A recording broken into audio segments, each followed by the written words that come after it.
इतने बड़े शहर में इस जगह के अलावा और कोई जगह नहीं मिली थी तुम्हें? दमीर कान से बचने के लिए यही जगह मुनासिब थी। पता है ना, हर जगह रसाई है उसकी। जल्दी बोलो जो भी कहना है, मुझे और भी काम है। मुझसे बचने की कोशिश ना करना। देखो, ये तुम्हारे लिए है। इसे पी लो, फिर मैं तुम्हें वो सब कुछ बताऊंगी जो तुमसे कहना है।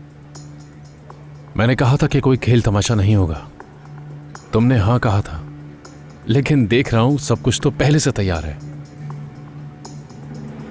बात सुनो मेरी, तुम लोग मुझे ज़मरुद की तरह बेवकूफ नहीं बना सकते, ये याद रखना, वरना बहुत पछताना पड़ेगा। बात तो फिर भी सुननी पड़ेगी।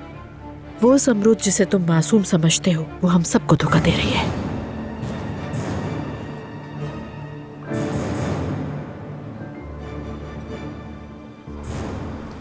ज़मरुद, मुझे समझ नहीं आ रहा कि ये बात मैं तुम्हें कैसे बताऊं। दानिया और मेरे दरमियान जो कुछ भी हुआ उसकी वजह से मेरी फैमिली बहुत डिस्टर्ब हो गई थी। एक ये वजह भी थी। ये छुपाने का मकसद सिर्फ ये था कि तुम्हें तकलीफ ना हो। कुछ भी आसान नहीं था। शायद तुम तकलीफ में थे। तुमने मुझे इसलिए नहीं बताया क्योंकि तुम भूलना चाहते थे, और शायद मैं तुम्हारे जख्मों पे मरहम थी।